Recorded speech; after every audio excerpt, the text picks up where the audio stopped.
Magpresto ka na, high and vitamin C to.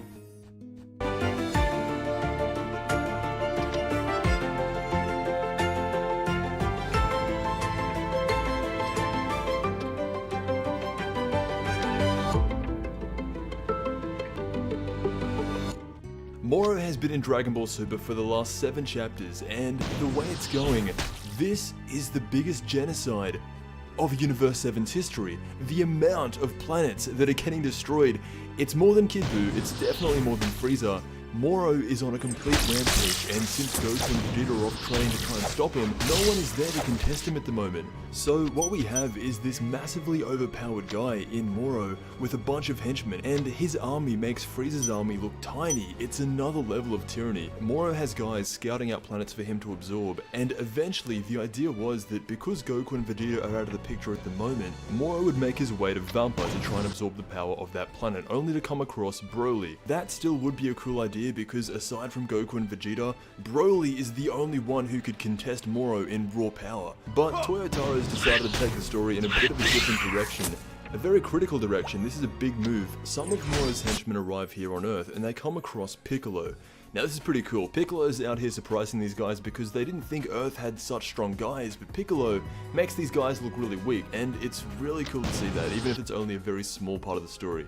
Eventually, when Piccolo defeats these guys, Dende tells Piccolo that these are very bad guys and don't let them go. However, in a very similar way to what Raditz did when he first got to Earth, he sent word back to base that Earth might be worth checking out because there are some unusually powerful guys. And the next thing we see, it cuts to a shot of Moro flying through space, talking about going to Earth. And that's just great, but it really makes you think, where is Beerus? The whole Moro situation has already surpassed a universal threat. He is wiping out planets faster than anyone in history. Whis did look into his staff and he saw Moro. This was a few chapters ago. It zooms into Beerus' planet, and Beerus is yawning. He's saying, "I'm so bored." He's just sitting there on a tree stump fishing. That's when Whis looks into his staff and he says, "Planet Namek is exhibiting a sharp decline in energy levels, and it looks like it's about to die." This excites Beerus. He even says, "How good is Universe 7? I don't even have to lift a finger and some planet buster will just do my job for me." In a series all about training and getting stronger, Beerus is the one guy that just doesn't train and is still stronger than everyone. And I don't know how much longer that's gonna last. Even after seeing everyone erased, he's still being a very lazy god. Whis asks him, "Are you content to let this play out just to see what happens?" And Beerus says, "Yeah, Planet Namek doesn't have any food, so I'm not interested in it." It's interesting to look back on that chapter that only came out a few months ago, compared to now. Beerus had a chance to go there and confront Moro. He was told by Whis, but he didn't want to because Planet Namek didn't have food. And when you look into Whis' crystal ball, who else is there but Goku and Vegeta fighting what should be Beerus' battle? It could be a huge foreshadowing that Beerus is just too lazy of a god of destruction to have that role. The Grand Supreme Kai was there, but even he wasn't able to defeat Moro. What we're constantly seeing with him is that he doesn't want to do his job. He's getting so complacent as the god of destruction that he even says, "How good is Universe 7 when you have guys like Moro who do your job for you?" It's not that Beerus wouldn't be able to defeat Moro, it's literally, he's just too lazy to. And it could be one of his biggest mistakes because at the moment, Moro is untouchable. Goku Goku and Vegeta can't do anything, so now Beerus is the only one who would be able to step up, but he's still just too lazy to. In the end, the defeat of Moro could come down to a Goku or Vegeta, and higher up in the realm of the Omni King, they could see the over amount of destruction that went on in Universe 7, and how Beerus is not being the balance in the universe that he should be, because Moro has destroyed way more than his fair share of planets. That could all come back on Beerus, so the answer to why Beerus hasn't stepped in to stop Moro, it's because when Whis told him, Beerus didn't care, and I think that's a pretty big mistake. That is every little detail coming out of the latest chapter of Dragon Ball Super. Let me know what you think about Beerus not stepping in to stop Moro when easily he could have done it ages ago. I want to thank you so much for watching, and I'll see you in the next Dragon Ball video.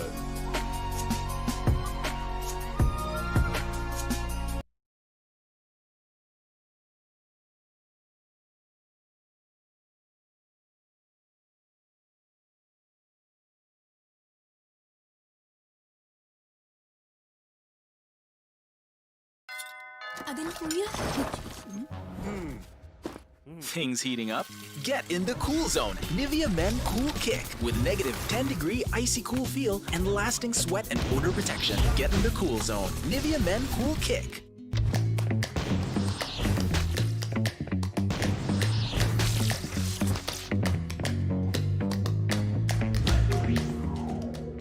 The Dragon Ball Super Galactic Patrol Prisoner Arc is the first major arc to follow the events of both Dragon Ball Super's Tournament of Power and the Dragon Ball Super Broly movie that not only introduced us all to a new, freshly unique, and diverse story, but had also reintroduced previous elements that were missing within the Dragon Ball Super story that further allowed the Galactic Patrol Prisoner Arc to come into its own when compared to the stories before it. And although subjective when brought up on whether or not the arc did a good job in telling its story, the Galactic Patrol Prisoner Arc reintroduced the elements of both desperation and tension that we've honestly haven't seen be done in quite some time within the Dragon Ball Super story. And on this video today, we are going to be going over and breaking down the entirety of the Galactic Patrol Prisoner Arc from start to finish by further having to analyze everything in the arc that had been done right and wrong. So I hope you guys sit back and join me along for the ride as we explore the entirety of the Galactic Patrol Prisoner Arc.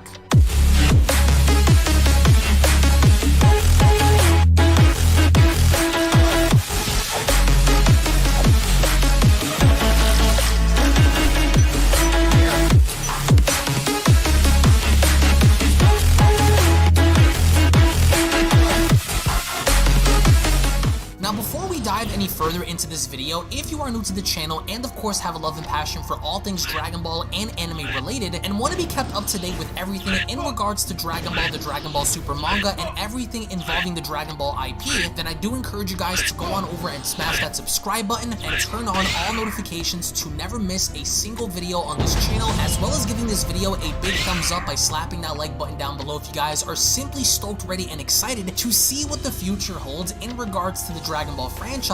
And with all that being said, I want to thank you all so much for your support, and let's dive straight into the video. Now, in order for us to gain a better understanding on what this arc was all about, first we'd have to start all the way from the beginning, as the Galactic Patrol Prisoner Arc is the first major arc to be introduced following Dragon Ball Super's Tournament of Power and the Dragon Ball Super Broly movie, and with it comes a brand new enemy that was never before seen or mentioned within the franchise, a planet-devouring, bloodthirsty sorcerer with the sole motive of wiping away all life within the universe, and that enemy's name is Moro. Now, who exactly is Moro and where did he come from? Well, here are the facts on who Moro is. For starters, Moro is over 10 million years old. He is an ancient enemy of the Kaioshin, and Moro is solely responsible for bringing mass extinction to over 320 planets within Universe 7. And one of his prime motives within the Galactic Patrol Prisoner Arc was to be restored to his former glory and being able to retain his magic to bring about mass extinction once again. Quite an interesting concept following Goku and Vegeta's fearsome battle against both Jiren and Broly, as the Galactic Patrol Prisoner Arc starts following the conclusion of the Tournament of Power in Dragon Ball Super manga chapter number 42 on November 20th, 2018, and officially eventually kicked things off with Moro a month later in December of 2018. As once the Tournament of Power officially ends, Goku is shown having to leave Vegeta and Bulma behind as he further went along to tell Vegeta, later Vegeta, we should train together sometime, with Vegeta asking, fleeing now are you? As Goku does exactly that, with Vegeta having to then tell Bulma, I know Bulma, allow me to change Bra's diapers. I'll even heat her milk. As the narration went along to inform us, everything was back to normal on Earth and in the 12 universes for a time. To which later Toyotaro's adaptation of the Dragon Ball Super Broly movie was shown in manga format, as the narration then went along to continue,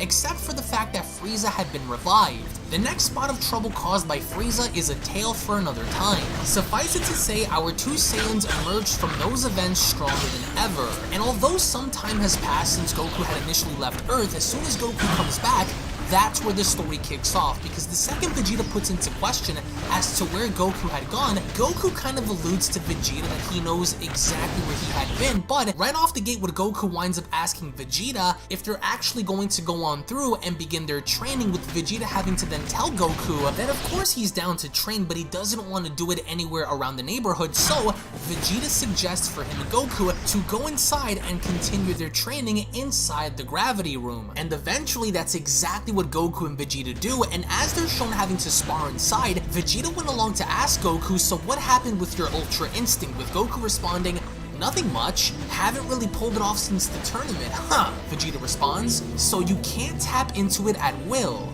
What a useless technique, with Goku responding, guess so, no shortcuts in training, huh? Just gotta keep grinding away, which was basically a foreshadowing to what was going to come, because given our understanding based on what happened in the Galactic Patrol Prisoner arc, Goku was in fact able to reignite the powers of Mastered Ultra Instinct, but even then Vegeta went along to further tell Goku, especially because I never intend to fight side by side with you again. With Goku responding, fine by me, cause I'd rather prefer to take on enemies by myself. But then, there was an urgent call from Bulma in telling both Goku and Vegeta that they have an emergency call from Hercule that requires their assistance, because as soon as Goku and Vegeta wind up stepping outside the gravity room, Bulma went along to tell them some mysterious gang showed up at Hercule's place and it sounds like they're kidnapping Boo. And that's when Goku and Vegeta had this instinct to go on ahead and show up, because they wanted to find out what exactly was going on. And as soon as we go back to Hercule's place, we get to see how the galactic ship is shown having to take Boo on board, and with that being said, Hercule is yelling on the top of his lungs by then having to ask the mysterious group, what are you gonna do with Boo?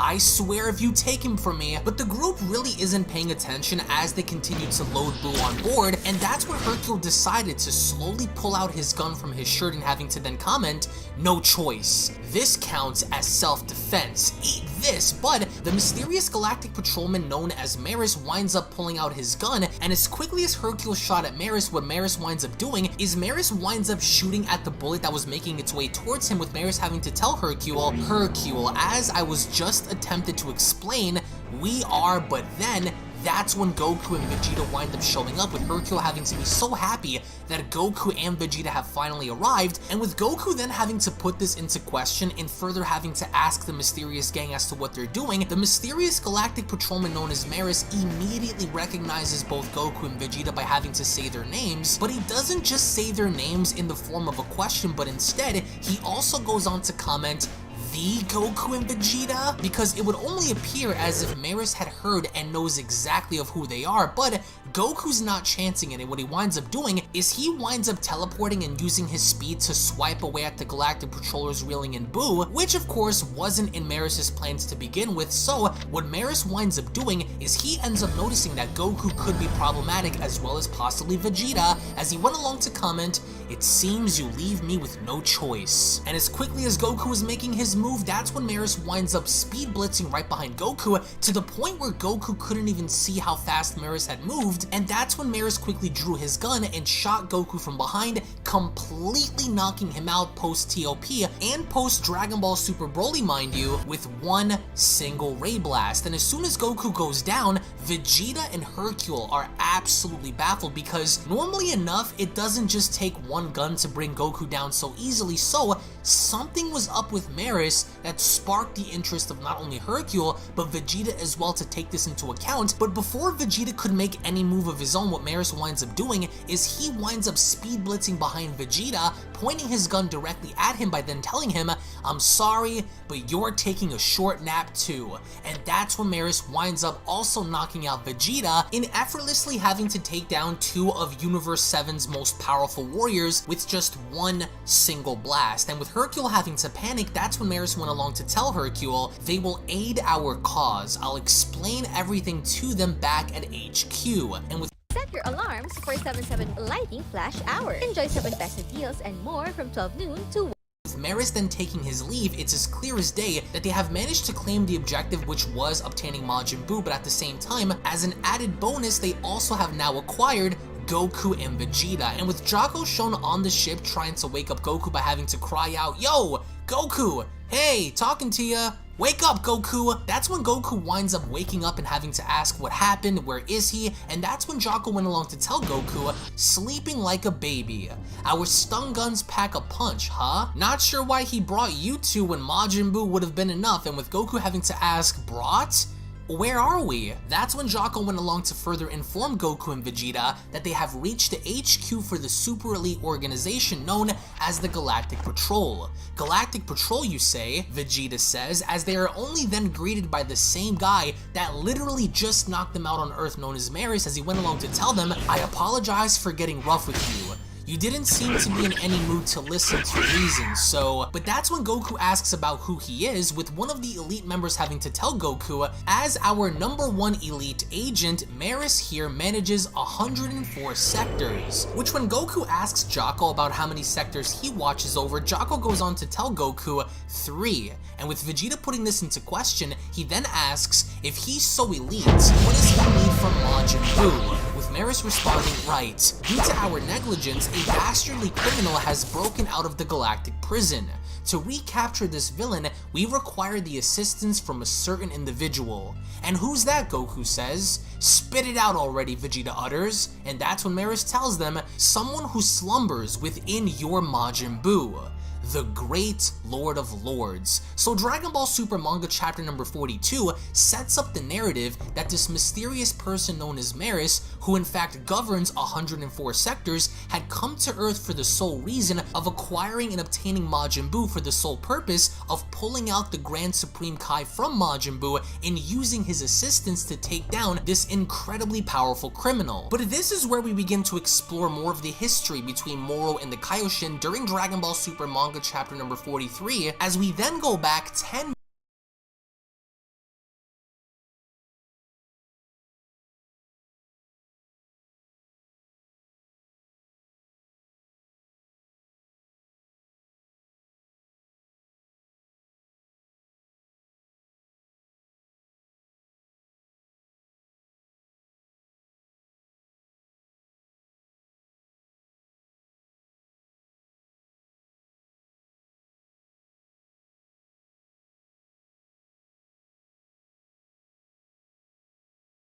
the Kaioshin during Dragon Ball Super Manga chapter number 4, explore more of the history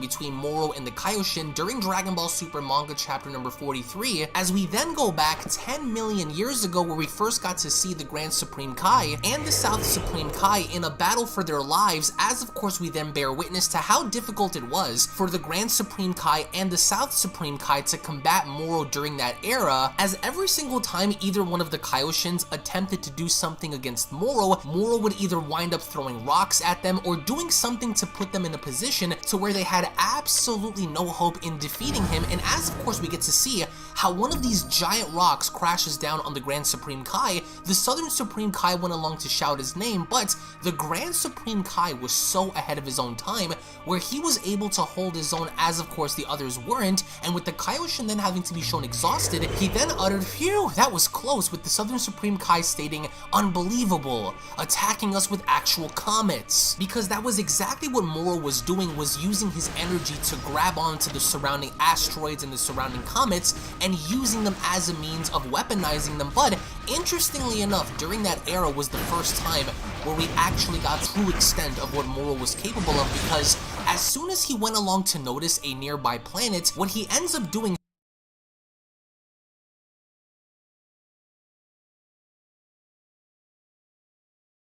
Kai went along to shout his name, but the Grand Supreme Kai was so ahead of his own time where he was able to hold his own, as of course the others weren't, and with the Kaioshin then having to be shown exhausted, he then uttered, "Phew, that was close," with the Southern Supreme Kai stating, "Unbelievable, attacking us with actual comets." Because that was exactly what Moro was doing, was using his energy to grab onto the surrounding asteroids and the surrounding comets and using them as a means of weaponizing them. But interestingly enough, during that era was the first time where we actually got to see the true extent of what Moro was capable of, because as soon as he went along to notice a nearby planet, what he ends up doing, sinisterly enough, is he ends up sticking his arm out, and because of this, he then begins to use his magic and his influence to harvest and collect all of the surrounding life energy within the planet itself, such as from the animals, from the plants, and you can see as Moro begins to collect this energy from the planet, everything is beginning to die off. The animals,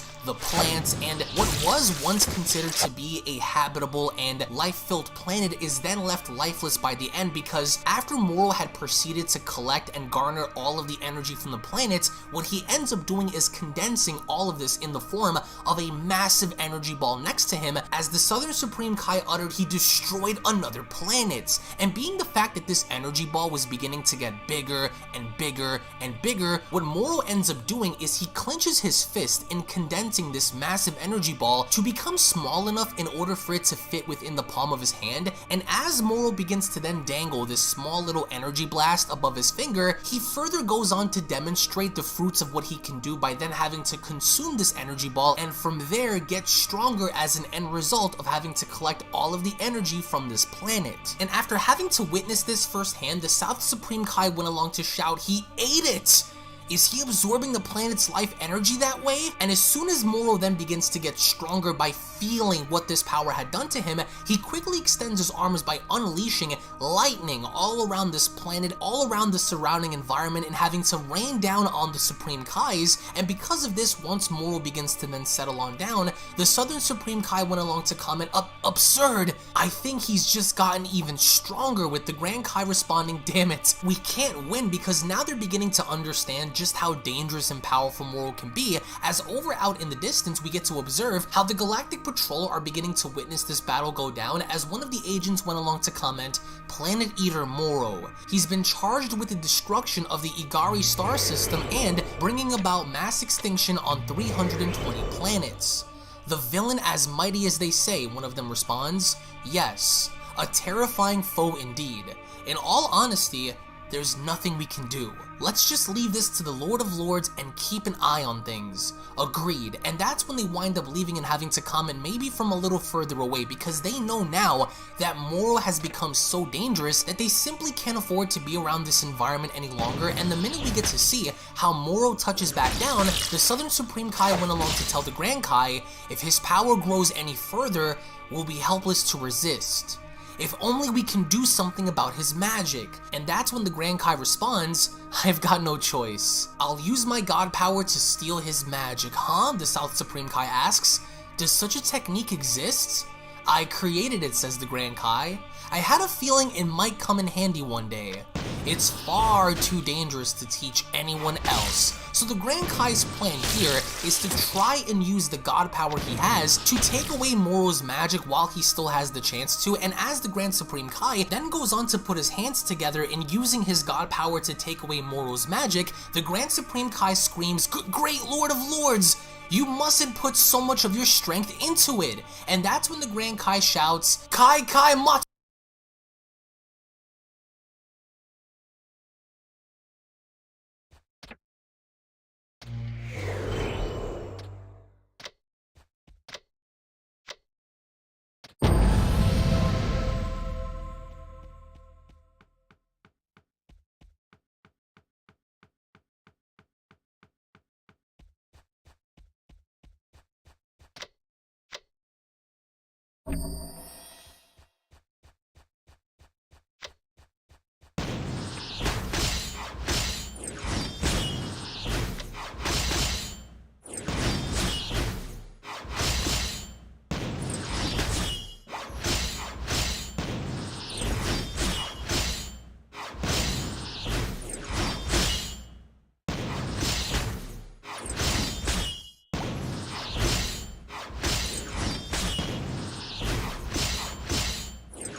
Juice me, where am I gonna get the money? My motorsiklo na pampagood trip. Download Suki by SB Finance. Sa SB Finance, dito pwede. And last but not least, there was me, the Supreme Kai of the East. All was well in the world of the Kais, until that evil wizard Bibbit created Majin Buu.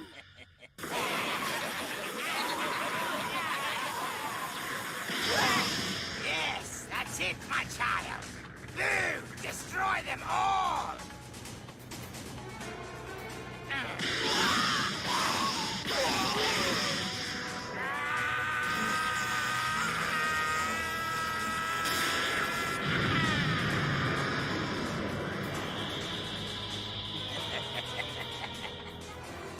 You made quite the mess here, didn't you, Boo?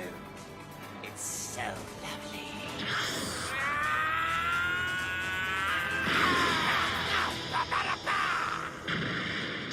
Watch it, Jojo! Do you have any idea how close you came to blowing me to smithereens? So, on to the next planet? Unfortunately, that next planet turned out to be the world of the Kais. The Supreme Kais of the North and West scrambled to stop Boo, but were both quickly killed.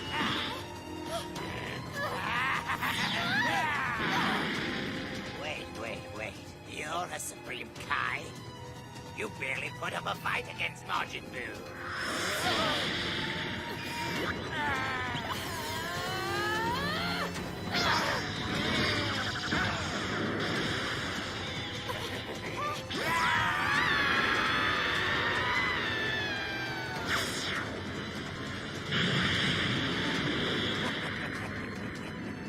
Hey, get back here! I didn't give you permission to leave. Unbelievable. This kid does not listen to his elders.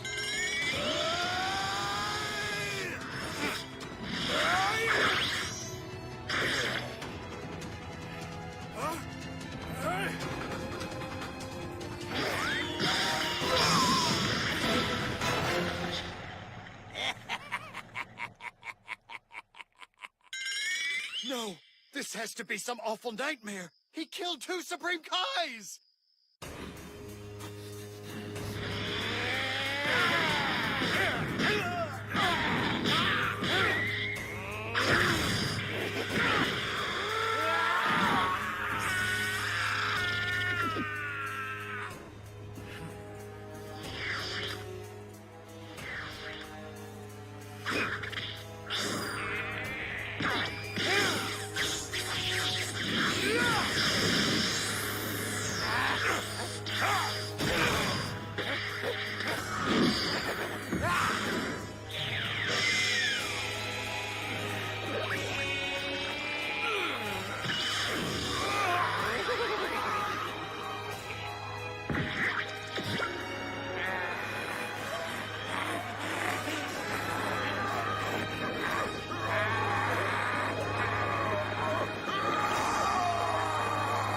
BMEG Integra 2500, the only BMEG Integra feed with anti-stress technology and a 2.5mm micro pellet for easier transition from crumble to pellet. BMEG Integra 2500, iba ang laking Integra.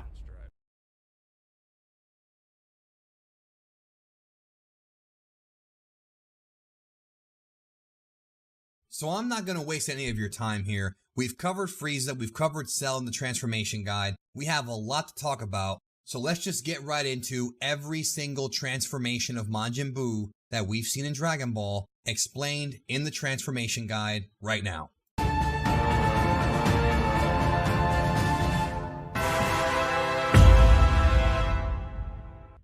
Now, unlike Frieza and Cell, the majority of Majin Buu's transformations come from either the absorption or the expulsion of a character from his body. And we're going to actually start this by discussing the versions of Buu we see in order of appearance. Now, understand that a lot of fan names have been used to name these forms, and some have actually been used in the Dragon Ball Z English dub when they never existed beforehand. So we're going to be talking about the fan-made names and the official names as well. And we've got quite a few forms to get to. The first version of Majin Buu that we see is, well, Majin Buu, otherwise known as Fat Buu, and some fans call him Mr. Buu or Good Majin Buu Zen. And I didn't know this until recently, but I guess some fans refer to him as Mujakina Majin Buu, which is innocent Majin Buu, but it's whatever. It's Majin Buu. You know who I'm talking about. And this version of Majin Buu is the first one that we see when he gets hatched from Babidi's,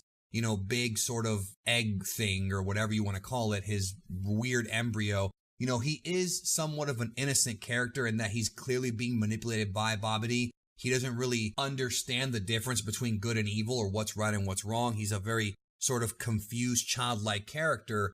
And it's not until he makes a real friend like Mr. Satan, for example, that he's able to really sort of understand right from wrong thanks to him actually having a friend. But we do see him do nice things like, heal the blind kid in the anime and things like that we see teasing that he has a good side. But unfortunately, all good things are not meant to last in Dragon Ball Z. This, of course, would be his first appearance in manga chapter 460, Dragon Ball Z episode 232. Then we have where things get really bad, and that is Majin Buu Junsuyaku, otherwise known as Pure Evil Buu, or Dark Buu, or Gray Buu. Those are all the fan names I've heard of before.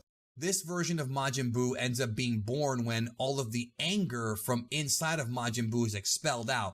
Very similar to what happened to the nameless Namekian when he expelled out the anger to form Demon King Piccolo and retained himself as who would become Kami. It's the same idea here. And it happens because a couple of pricks end up shooting Mr. Satan and his dog, and Majin Buu uses his healing ability to bring them back to life when they were near death. But what ends up happening is this evil Majin Buu, who is skinny and ends up having a fight with Majin Buu. This would happen, of course, in manga chapter 485, Dragon Ball Z episode 255. As they fight, the fat Buu tries to turn him into food, but he ends up getting that technique reversed on him, repelled, and fat Buu ends up getting turned into a cookie, and then skinny Buu eats him, and that would constitute as an absorption. Now understand that typically when Majin Buu turns you into candy and eats you, you're dead. You're not absorbed, but presumably speaking, because it's Buu versus Buu, Evil Buu was able to take the candy version and absorb it into his own body, creating the next Majin Buu, which was Majin Buu-aku, which means Majin Buu Evil. And Evil Buu is the name of the previous Buu as well, but they also call him True Evil Buu, so don't get confused because it's